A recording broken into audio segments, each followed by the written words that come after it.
Welcome to Unmasking Social, where we talk about building real friendships and meaningful connections without masking who we truly are. I'm your host, Sharon Baum, a speech and language pathologist with an expertise in social thinking and how it relates to autism and ADHD, specifically with our teens and tweens. Let's dive in.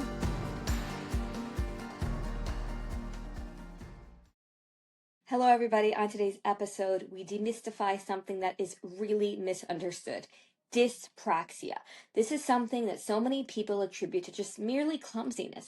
But on today's podcast, we get really knee-deep into this and expose what dyspraxia truly is, how one can advocate for themselves if they do truly have dyspraxia, and what we can do as a society to understand dyspraxia and elevate those who have struggles with dyspraxia. Welcome back to Unmasking Social. Today we have a really important guest who's going to speak about a really important topic that is not spoken about enough, both in the neurodivergent world and just in the world at large, dyspraxia. We have Rosemary Richings on the podcast who's going to speak to this and really explain to us about what dyspraxia is, what it isn't, how it impacts people, and really just tell us about what we must know so that we can help people who actually have dyspraxia. So Rosemary, thank you so much for being here today. Yeah, thanks so much for the invite. So you are recording now with me on July 1st, which is Disability Pride Month. So I feel like the timing is just great because this is a time where we really should shed light on things that are misunderstood. So can you tell us a little bit about your journey through dyspraxia and how you became a voice for individuals with dyspraxia in writing and just in advocacy in general? Yeah, so I was diagnosed with dyspraxia very young. I was only 4 years old. I was diagnosed in Toronto, Canada, at the Sick Children's Hospital, now called Sick Kids. And the thing was that there was really not much known at the time, even more so. There was not really anything in terms of charities or anything like that. So grew up watching my parents really struggle with trying to find the right forms of support. For the longest time, I wanted to write a book about it because I found that the best way to explain dyspraxia was through storytelling and stories from my own life. And then I met a number of advocates in the UK during COVID times, and that really increased the amount of work I was doing and the amount of involvement in the community I was doing. Amazing people like the Dyspraxia magazine, run by a Brit named Crystal Shaw. And since then, I've been really involved in trying to increase access to resources, and that's become a huge part of my mandate. It is great to hear that you did have people behind you. Your parents were behind you. They were trying really hard to understand how to support you, which is so critical. At the same time, the resources were lacking. So it's just so hard as a parent to kind of work through this, but then not have access to the resources, which now you're providing for parents so that they can have access. Now, I just want to start off with a myth. A lot of people believe that dyspraxia is being clumsy. But I still recall a time, I was in Australia actually, with a friend and an occupational therapist who was a friend of the friend. And I remember, I'm a clumsy person, and I remember her just telling me straight out, yeah, you have dyspraxia. And I thought to myself, oh, maybe I do. And then I looked it up, I researched it, and I said, wow, this person doesn't really know enough about this to be sending messages to people that, okay, you're clumsy, that's why you're dyspraxic, right? The same thing with so many other conditions. Do you want to debunk that myth? Yeah, I mean, this is a very common question for a reason. I think the clumsiness is the bit that is on the surface because it's what you do see, but it's the cause I feel isn't the part that's talked about enough.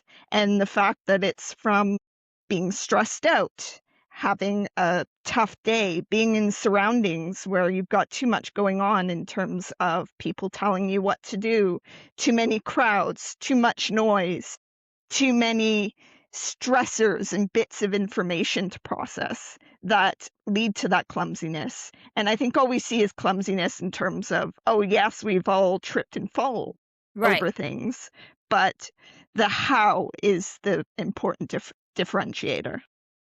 And so when you say the how, it's that the sensory input is coming in, or the sensory overload and all the stimuli that you're receiving into your brain throughout the day is causing this movement disorder. So yeah, that's absolutely true. The thing that I often use to describe the experience of it is that it's the experience of having a signal cross. I use the analogy of old school dial-up internet and Mm. the fact that the signal has processed that you have to go to a certain tab or do a certain action, but something along the way doesn't get to the final action. Something gets lost on the way in terms of the movement part of things. That's a very good analogy. I remember those days of dial up. I remember fighting with my siblings to get off the internet. Those were not fun days, but I'm just having a moment of nostalgia. But in terms of that, it's interesting because apraxia, because that's more of my lane, even though dyspraxia should be my lane too at this point, but is also where the signals are not being met. And apraxia and dyspraxia, I know there's an overlap. For those listening, by now you know what apraxia is, which is a speech motor programming disability where basically your brain is not getting the signals to use what you need to actually speak. And so therefore you make a lot of errors and a lot of inconsistent errors. And so when I think of apraxia, I think of dyspraxia too. And I've noticed that sometimes this co-occurs. Do you find that there is a co-occurrence between the two because of the signals being sent also just in the upper body as well? Find that, yes, it can co-occur, but it really depends on the individual. My cases of this are much more stress and excitement based, whereas there is much more intense degrees of it in terms of like actually having a degree of what you're describing. And for instance, I have a younger dyspraxic and apraxic friend in Toronto, and we have had lots of conversations with her about how she has a little bit of both in terms of Right. apraxia and dyspraxia from the symptom point of view. But yeah, that's really it depends question. Right. Depends on the context and the situation and the person. But I've noticed a little overlap just from my own observations. I'm not researching it, but that sometimes the two can co-occur, just like autism and dyspraxia are very much in line with each other. I just remember working with teens and tweens who had dyspraxia in conjunction with autism. But again, we're not diagnosed with it. And this is where the thing is missing, right? This is where the piece is missing. I'm almost frustrated with my allied professions and my own profession, which is why are we not having enough talk about this? Like, what is going on that people are overlooking this? I think it too often gets confused somewhere along the way with the diagnosis criteria with other forms of neurodivergences, and Hmm. that is where the problem is occurring. And I hear even amongst like the patient community, when I talk to some within the autism community, the dyslexia community, etc., that it's people have that sense of confusion of maybe this is my autism, maybe this is my ADHD. And I think that's where a lot of the problem is occurring with the tick boxes for the diagnosis criteria. Yeah. So it's hard to tease apart essentially because sometimes it's just overlapping with too many other things and then teasing it apart becomes really complex. Yeah, definitely. Yeah.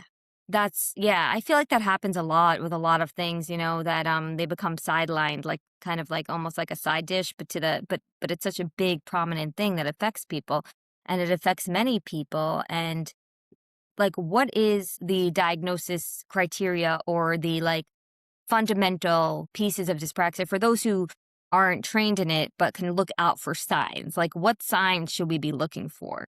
Primarily, it's around motor skills. So think things like the act of getting dressed, the act of doing DIY household tasks, the act of doing arts and crafts activities, factors like that, but also the movement part. So running, doing a dance move, things like that, and a clear challenge around that. And often what the professionals are looking for is that it's that not in the context of cerebral palsy, another condition that often gets confused with potentially being dyspraxia, which was interesting. I talked to a woman who had cerebral palsy, and it was very interesting that under the British system, they asked her first if it was dyspraxia, because in many cases you are still looking for an element of movement coordination.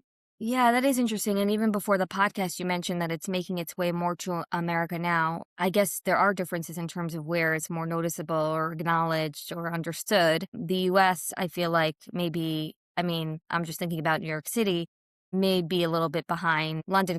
I feel like that's usually not the first question, right? When there's a movement issue, I feel like a lot of times the first question isn't, do you have, that's just something that maybe it's, but the good news is that it's coming our way. And I think there's more awareness. I'm having you on the podcast here in New York City. And so I feel like it's coming our way. There is an understanding that's being built up. So if we circle back to your journey through living with dyspraxia and your family trying to get the supports, when you got the supports, like what helped you the most? Me the most was having the language. I think the common debate is why get a diagnosis? And that is the big part of the puzzle that's really, really important.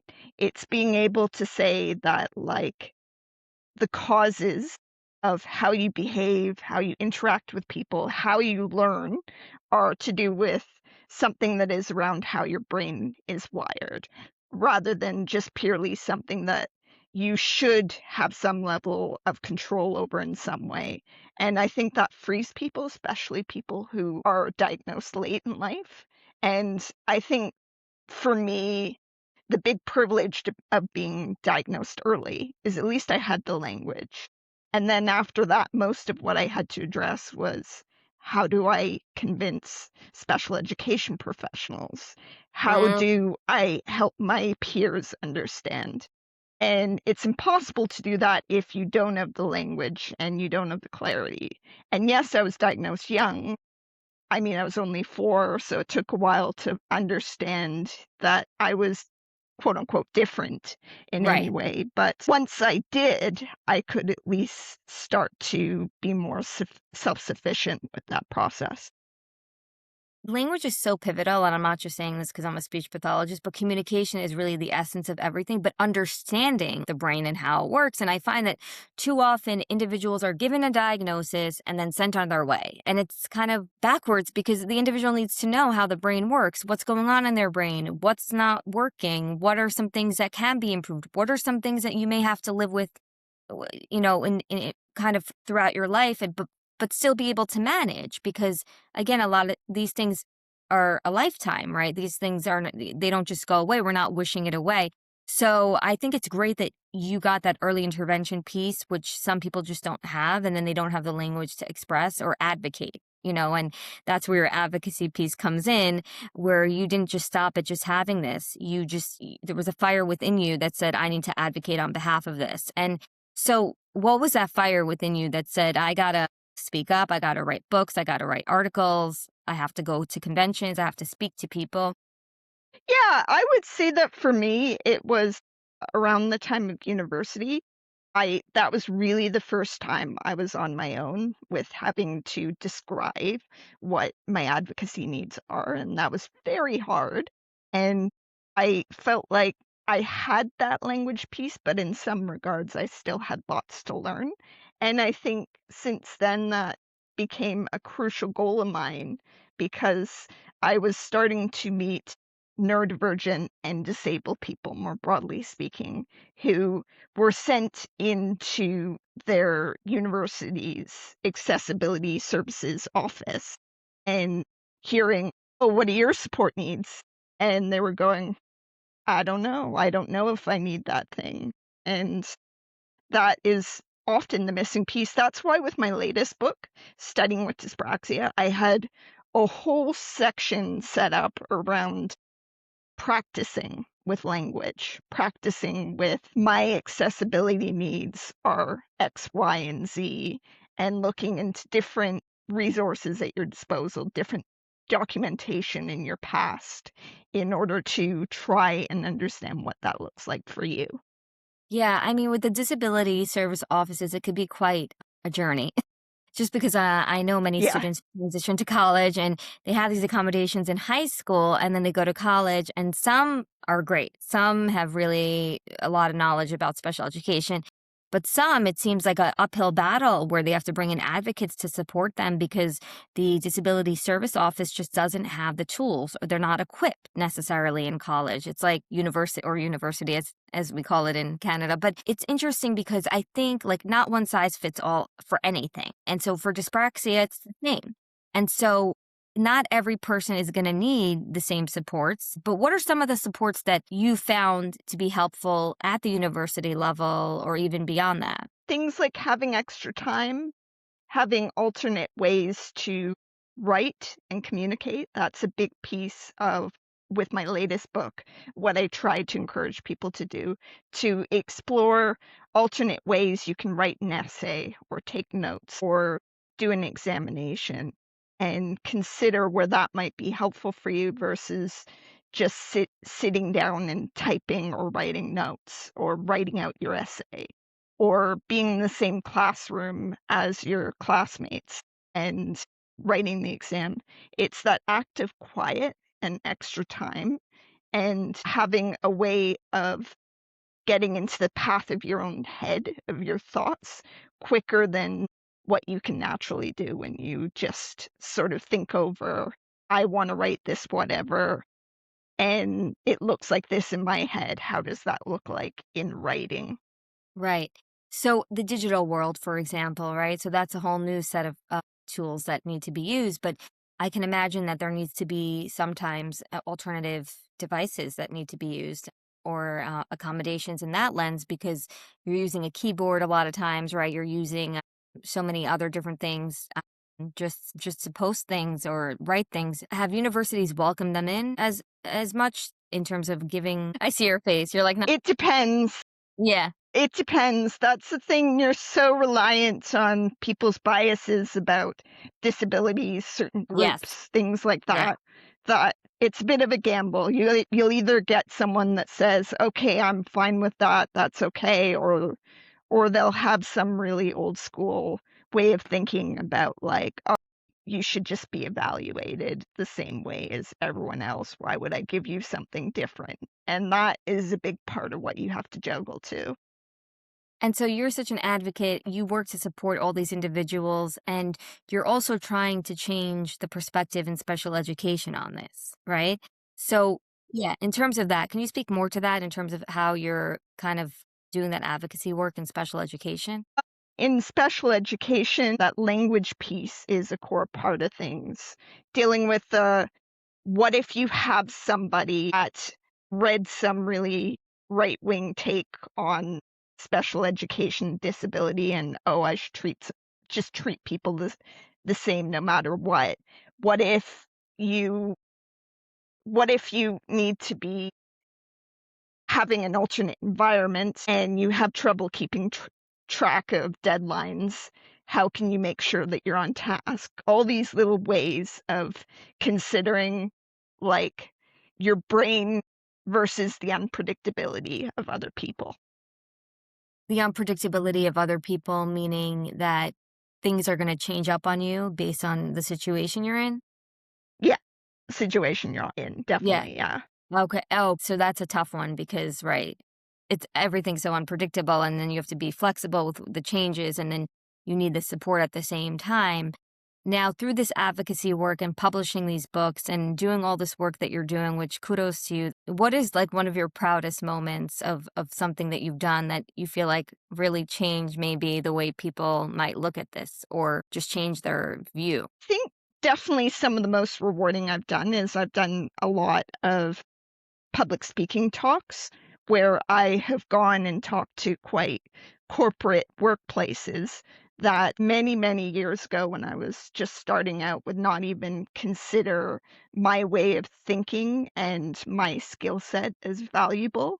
And going in and showing them that, yeah, there is more than one way of showing up at work. And I think that has been an extraordinary accomplishment for me, and to challenge ways of thinking and business cultures and things like that. That's amazing. So you're tackling the universities, you're tackling the work culture, you're tackling the younger students. It's basically like you're just trying to help everybody out. And I feel like there is there still are so many misconceptions about neurodivergence, from autism to ADHD to dyslexia to dyspraxia in the world, in the workforce, in the corporate environments. And it's people like you that are able to actually train these individuals and understand that, the way people come to the workplace is going to look different. Have the people that you've worked with, have they received that message well? Have they applied it? Do you notice that work culture, maybe in Toronto or wherever you may be, is actually understanding, hey, individuals with dyspraxia may need a different kind of approach when they come to work?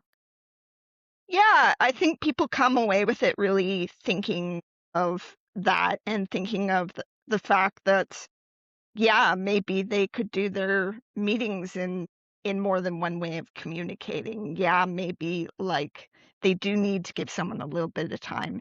And I think the important piece that often happens is people hear accessibility, they hear neuroinclusion, and they go, I'm going to have to spend a whole bunch of money. I'm going to have to spend a whole Mm. bunch of time. And then suddenly they hear, oh, these are all things that this person could bring into their environment. These are all things that will take me less than 5 minutes. These are all things that are free forms of technology with minimal learning curve. Yeah, there's so many things that can be done for free. It's so crazy how people think that there's so much money that needs to be funded into accessibility, just extra time. Does that cost you any money? No. Or just breaks in Yeah, between. Like that doesn't cost anybody any money, right? So you're right. I feel like yeah, that's an important point, because just in general, in the purview of all of this, the landscape, I feel like people just are worried about that financial piece, but a lot of these things are free. What's interesting about this, and this is probably my lack of knowledge and ignorance, is that some of the accommodations that you mentioned that individuals with dyspraxia need include, but not limited to, extra time, breaks, time to organize and get their ideas together. And what's interesting about that is that reminds me of a lot of different manifestations of neurodivergence in terms of like the executive functioning piece, like the planning, prioritizing, yeah. organizing. So that also is part of how the brain is, the management system, the executive functioning brain management system is kind of a little bit weaker or having difficulty. Absolutely, that's a core part as well, and that of what we call time blindness, which is blindness towards the passage of time when doing tasks or traveling to locations. And that's where helping with the management of time and have using tools like Google Calendar for reminders, having very transparent sense of how long things are going to take in order to help with planning out tasks as well. Interesting. And this is where I think a lot of people probably misunderstand dyspraxia, because things that you're mentioning overlap with other things, the ADHD piece with executive functioning, right? But it's much more than that. It's, the mobility piece is a big one. I think that could be a big flag for people. But at the same time, I could see how people can misconstrue it and think, oh, well, let's write this off as ADHD, or let's write this off as just a executive functioning challenge, and that's causing the motor problem. I could see so many ways that people can perceive it. And speaking about perception and speaking about working, so I'm so curious because, and I spoke to someone from one of the dyspraxia associations about this, but it's interesting because I work in a school, and this should be in everybody's wheelbarrow in the sense of working with this population.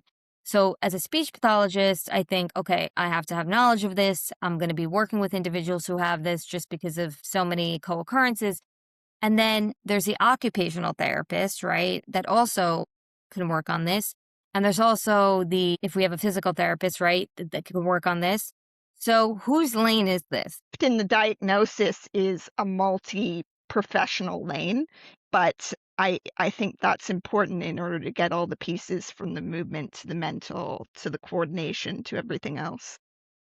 Right. So for the diagnosis, it would be a multi-professional panel and everybody collaborating together, which happens so often. No, I'm just kidding. I know we're all siloed now. But in terms of the actual like kind of process of working and treating, because there's no treatment obviously, but the work of maintenance and getting an individual to make progress with this. would that fall under the scope of occupational therapy? Would it fall under the scope, or is that just a team effort too? Would say that's team effort too, but also I think there's an element on the individual too of being able to trial and error through which one of these tools can help them as well. Okay, so then it's not really one person or one professional that can help. It can be a multitude of professionals. It could be one person. The individual can determine what works best for them in terms of the professionals that work with them. Now you've met a lot of professionals along the way. You're a professional too, obviously, but you've met a lot of professionals that have tried to work with this.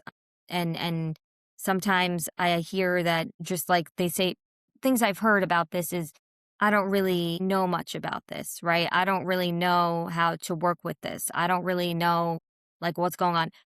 Your book is a great resource, multiple books actually that you've written about this and you're writing, but where can they learn more about all of this so that they don't feel like, oh, I don't really know dyspraxia? Well, the top resource I recommend is Dyspraxia magazine, one I mentioned earlier, because it is patient-led and created and has perspectives from around the world, and that goes in more so into the lifestyle and everyday life side of things. That is a top one, but also there are a number of other dyspraxic authors who have also come out around the same time as me who have been phenomenal. There's Lotte O'Neill wrote a great picture book about her dyspraxia that explains in such simple terms what it is like to live as a young woman with dyspraxia. Or there's a wonderful book that I wrote the foreword for, full disclosure, called No Heels, No Problem, that goes more so into the adult side of things Wow, I like as that a title. woman. Yeah, as a woman, Yeah, very especially, yeah. catchy. Yeah, exactly. Because as women, I think that we also have to deal with another layer of difficulty with this. Because again, not to say that it's not hard on a male, of course, it's very hard getting through this. But the added layer of trying to fit in, which I wanted to bring up, of belonging and fitting in. And so, when you were younger, if you can recall from your prior, younger years, did you find that you were having difficulty finding your tribe because people didn't understand what was going on with you? Did you find that you were able to access your tribe finally and find people that really were able to get you? Mhm. Yeah, I didn't for many years. I mean, I didn't know anybody who had that label. Although the interesting thing was many of my peers were neurodivergent in some sense, and I didn't understand or realize for many years later. So I more so the finding my tribe was being surrounded by people who definitely weren't neurotypical but didn't know yet, or people who were different in other senses. Like I had a lot of friends in the LGBTQ community, and I think that was most of what my tribe was because they understood and they got that. And it wasn't until my late 20s that I started to actually meet dyspraxic young women, and that was a really big deal for me. Wow, that must have been just so eye-opening for you and just such a relief. Just because for my own experiences, when I went through certain struggles, I remember the burden was taken off of me when I met people like me who were going through the same thing at the same time. It just felt like, wow, we really get each other. We had some difficulties growing up with this, and now here we are, and it's just a sense of peace. I don't. Absolutely. I have a wonderful virtual fitness group that is entirely populated by dyspraxics from different parts of the world, and the instructor is dyspraxic. And it is definitely that feeling that you've described because there's this sort of freeing sense of you don't have to do the fitness activity perfectly. You're just there to chat and interact and just generally try out the act of doing a fitness activity. And I find along the way we talk about so many of our stories, and that's part of it too. And that helps us all realize that like it's much more normal than most people have led us to believe, which is amazing. Yeah, I remember being in tears because I have an invisible illness. I have OCD, but it's invisible. And I remember my manifestation of OCD is something that until I was also in was it my 20s or about around that time, that I walked into this conference and I started crying because at the conference, there was finally a screen that shared what I was experiencing. So that's why I know the feeling really well. I just like burst into tears and I said, I can't believe it. Like finally someone shedding light. And that's why I have a special place in my heart to misunderstood illness. Yeah. Yeah, going back to that fitness piece, because it is something that dyspraxic people struggle with when they're first learning different types of fitness activities, and because often how we're taught it in school is aiming for being the superstar rather than just the person who enjoys it, it's a major source of stigma. And I think that's the problem. And then suddenly you're an adult and you know that you have to exercise, but you don't enjoy it. It just feels like a task. And I think those things are a thing that's often overlooked, because then it becomes, I remember fitness being really awful, but I I can't just get into it as much as everyone's saying I should. And I think that means that it takes people a lot of time to figure out what they genuinely enjoy. Yeah, that's the thing. I mean, fitness can so much be about wellness too. And I think we look at it more as a moral thing that we have to do and a lifestyle thing and a looking a certain way. But I mean, it can be part of like getting through a bad day or feeling a little bit better and mentally clearer about a mentally taxing situation or something like that. And I think that's why that fitness piece, if it's not associated with good, can be such a problematic thing as well. And all the health problems that can come with it. You're sedentary, therefore you're sitting still more, and therefore you're creating more risks like pain and mental health and various physical health things. Yeah, because we can get that so much out in the outside world, in our jobs, in our relationships, and things like that.